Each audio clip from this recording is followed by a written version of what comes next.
Assalamu alaikum dear students. Hope that you all are fine. Today I am going to teach you class 8th geography chapter number 2 land, soil, water, natural vegetation and wildlife resources. Today our topic is water. Water as you know is very important for us. Water जो है हमारे लिए बहुत ही जरूरी है, हम इसके बिना नहीं रह सकते हैं. Water is a vital renewable resource. जो वाटर है ये बहुत ही इंपॉर्टेंट रिन्यूएबल रिसोर्स है, यानी कि ये खुद रिन्यू हो जाता है और बहुत ही इंपॉर्टेंट भी है. 3/4 of earth surface is water. अगर हम देखेंगे जो 3/4 ऑफ अर्थ की सरफेस जो है वाटर है, यानी कि ओशंस है, वाटर बॉडी से भरा हुआ है 3/4 ऑफ अर्थ सरफेस. तो इसको हम जो ये 3/4 ऑफ अर्थ सरफेस जो ये वाटर है, तो इस लिहाज से हम इसको वाटर प्लेनेट भी कहते हैं, यानी कि इसको वाटर प्लेनेट भी कहा जाता है.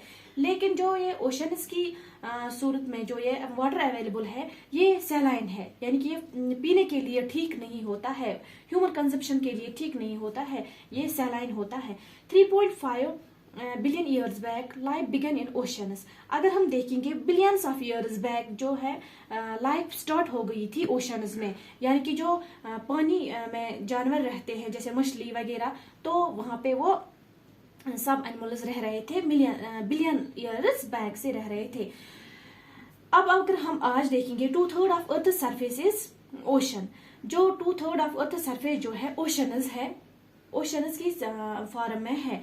और जो ये ओशंस है supports variety of plant and animal life, यानी कि प्लांट्स और एनिमल लाइफ की बहुत सारी वैरायटी को ये सपोर्ट कर रहा है, यानी कि बहुत सारे प्लांट्स और एनिमल्स रह रहे हैं इन ओशंस में.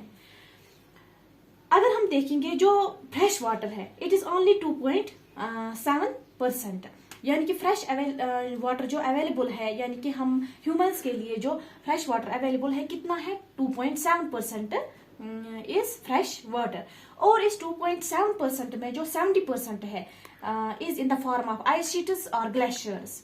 माउंटेन रीजन्स पे जो ये 70% है, इस 2.7% जो फ्रेश वाटर अवेलेबल है, इसमें से जो 70% है किस फॉर्म में है, आइस शीट्स के फॉर्म में है, ग्लेशियर्स के फॉर्म में है, कहां पर, माउंटेन रीजन्स में. तो जो वहां पे बच जाता है only 1% fresh water is available. तो जो फ्रेश वाटर अवेलेबल है हम ह्यूमन कंजप्शन के लिए, तो कितना है, ओनली 1%. क्योंकि जो ओशंस में पानी है वो सैलाइन है, वो ह्यूमन कंजप्शन के लिए फिट नहीं है. जो फिट है फ्रेश वाटर ह्यूमन कंजप्शन के लिए वो कितना है, ओनली 1%.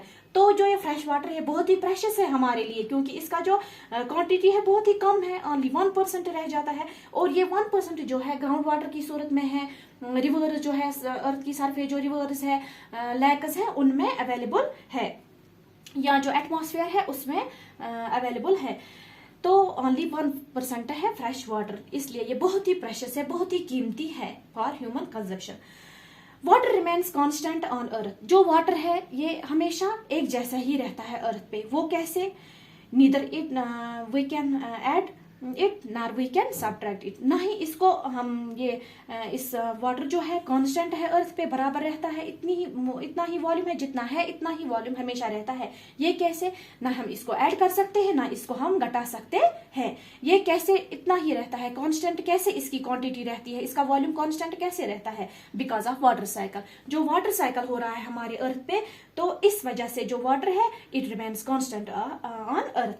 वाटर साइकिल में क्या होता है, इवापोरेशन होता है. और अगर हम कहेंगे जो वाटर साइकिल जो है ये बराबर कैसे रहता है वाटर इस अर्थ पे, ट्रांसपायरेशन जो होता है प्लांट्स के जरिए, तो ये है दो तरीके इस जो प्रोसेस है, दो प्रोसेसेस है ये जिनसे वाटर जो है कांस्टेंट रहता है कहाँ पे, अर्थ पे.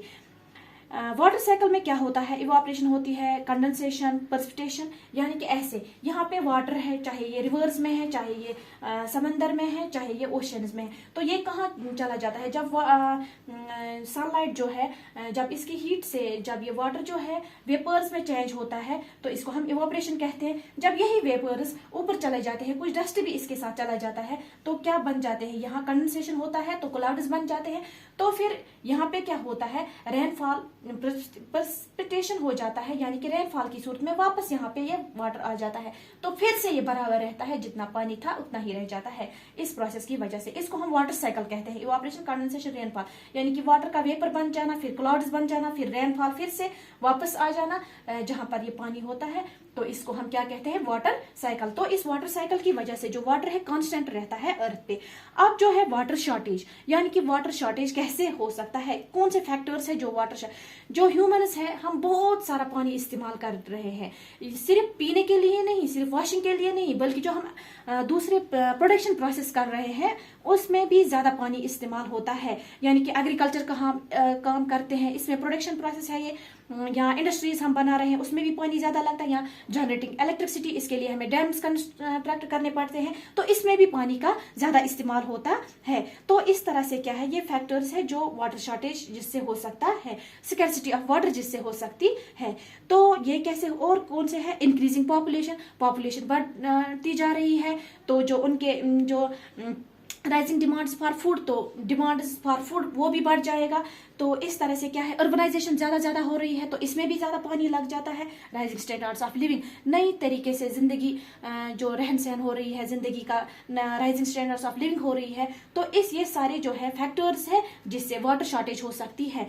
जो इंडस्ट्रीज का काम हो रहा है, इंडस्ट्रीज तो उनके लिए डैम्स कंस्ट्रक्ट करने पड़ते हैं, या इलेक्ट्रिसिटी के लिए डैम्स कंस्ट्रक्ट करने पड़ते हैं, तो इसमें पानी ज्यादा लगता है। इंडस्ट्रीज उसमें भी ये ज्यादा लगता है पानी। और जो ये इंडस्ट्री है उनमें से जो कूड़ा कचरा जो निकलता है वो कहाँ पे फेंकते हैं हम, ज्यादातर पानी में ही फेंकते हैं। तो इस तरह से क्या होता है, वाटर पोल्यूट भी होता है। यानी कि एक तो वाटर पोल्यूट जो हो रहा है उससे वाटर शॉर्टेज का खतरा है, और दूसरा जो है ये जो मैंने यहाँ पे ये प्रोडक्शन प्रोसेसेस बोले, या इंक्रीजिंग पॉपुलेशन, इसके लिए फूड की डिमांड भी बढ़ जाएगी। तो इस तरह से, या राइजिंग या urbanisation, rising standards of living, इस तरह से क्या है, वाटर जो है शॉर्टेज हो सकता है, वाटर शॉर्टेज हो सकता है, स्कैर्सिटी ऑफ वाटर हो सकती है। तो ये था आज का topic about water. Allah Hafiz.